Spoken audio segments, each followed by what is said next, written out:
निवृत्ती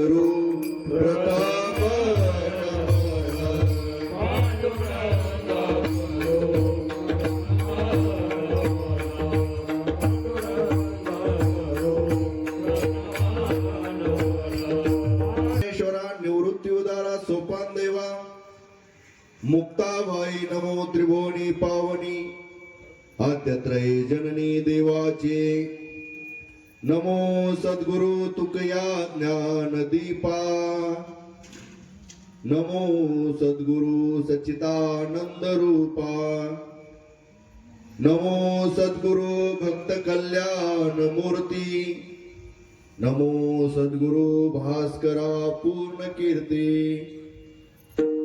अतुलित बलधामं हेम शैलाभदेहं धनुजवनुकृशानुं ज्ञानी नामाग्रगण्यं सकल गुण निधानं वानराणामधीशं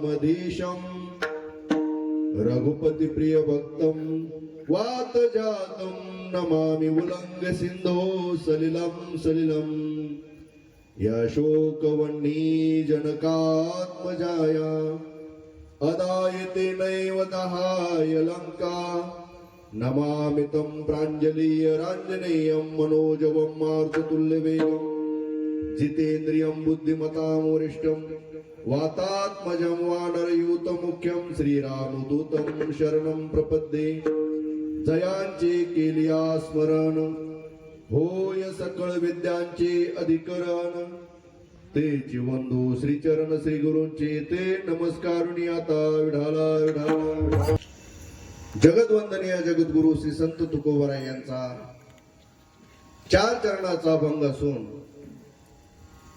या भंगामध्ये तुकोबराय आज बजरंग बलीच्या समोर उभा आहेत आणि बजरंग बलीला आपल्याला भक्ती मार्गामध्ये मार्गदर्शन करण्यासाठी तुम्ही कशी भक्ती केली,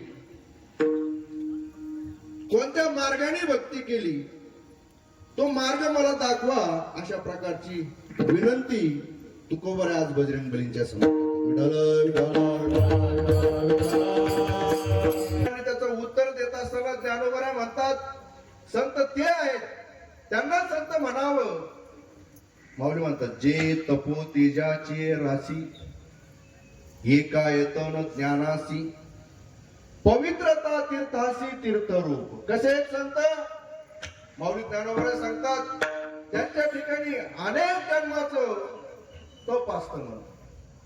बरं तप नाही, तेजाचीही राशीच्या राशी त्यांच्या ठिकाणी असते. तपाच्या आणि तेजाच्या अनेक राशी त्यांच्या ठिकाणी त्या ठिकाणी असतात. रास वेगळी, गंज वेगळा, ढीग वेगळा. ढीग आपण म्हणतो ढीग थोडासा असतो काहीतरी, ते गंजामधलं ढिगामधलं धान्य आपण मोजू शकतो. 5-10 पोते असतील, 100 पोतेपर्यंत आपण धान्य मोजू शकतो. पण रास कशाला म्हणतात, जी मोजणं कठीण होऊन जातं. आता जुने मंडळी या ठिकाणी बसलेले सर्व ज्यावेळेस ती ज्वारीची रास काढली 100 एकर ज्वारी असायची आणि मग ज्यावेळेस ती ज्वारी काढल्यानंतर तिची रास व्हायची तर ते मोजणं कठीण होऊन जायचं. आता व्यवस्था झाली, पहिले व्यवस्था नसायची. मग असे अगणित अशा प्रकारचं ते धान्य त्याला रास म्हणतात.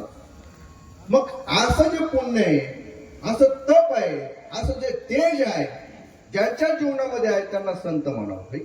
जे तपो तेजाची राशी, तप आणि तेजाच्या राशीच्या राशी ज्यांच्या जीवनामध्ये ते संत आहे.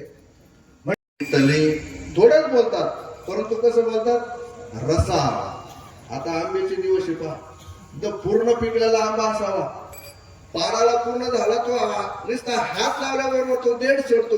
असा आंबा एक दिवस ठेवायचा आणि दुसऱ्या दिवशी ज्यावेळेस तुम्ही घेता रस करायला रस उडतो त्याच्यामध्ये तो, आणि मग तो रस खाल्ल्यानंतर जेवढा आनंद वाटतो तितकं सुखदायक संतांचं बोलणं असतं, है की नाही.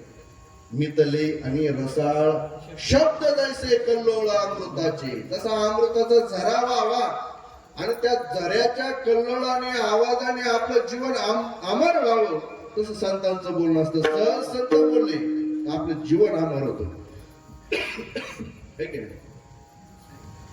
सात आणि मावळा शब्द जैसे कल्लोळ अमृताचे सहज संत बोलले तर आपलं जीवन अमर होऊन जातं. मला ज्यावेळेस बाबा कीर्तनाला लागतात असं वाटतं सारखं त्यांचं कीर्तन ऐकत राहावं. काय बोलणं असतं मला संत. असे असणारे बाबा त्यांची ही कृपा या सप्ताहासाठी आपल्या गावावर आहे. मगाशीच आमचा विषय निघाला, ज्यावेळेस बाबा येतील त्यावेळेस काय उत्साह असतो गावामध्ये. कोणी रांगोळी काढतं, कोणी साफसफाई करतं, कोणी सडा टाकतं, कोणी फुलं आणतं. असं संतांचं जीवन आहे. असे असणारे बाबा त्यांची कृपा आपल्याला आहे. आपल्या सप्ताह त्यांच्या कृपेने हा आपला अखंड हरिनाम सप्ताह आहे. त्याचप्रमाणे रामगिरी महाराज आहे, त्यांच्याही कृपेने आपला अखंड हरिनाम सप्ताह. राजहंस महाराज वयोवृद्ध आहे, त्यांच्याही उपस्थितीमध्ये आपला अखंड हरिनाम सप्ताह चालू आहे. त्याचप्रमाणे या ठिकाणी आज ज्यांना पाहिल्यानंतर मला आनंद वाटला असे असणारे आमचे माऊली महाराज लिखणे, अतिशय सुंदर व्यक्तिमत्व. त्यांच्याबरोबर आम्हाला वृंदावन यात्रेला जाण्याचा योग आला होता. सुंदर अशा प्रकारचं नियोजन करावं होतं माऊलींनी. सुंदर अशा प्रकारचं नियोजन मृदंगासाठी ते आहे.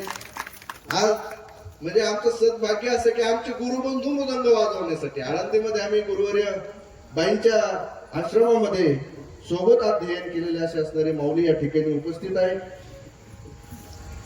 त्याचप्रमाणे आमचे सर्व भजनी मंडळी, आमचे नवनाथ महाराज आहे तेही या ठिकाणी उपस्थित आहे. आमच्या हनुमानगडचे पुजारी भीमराव महाराज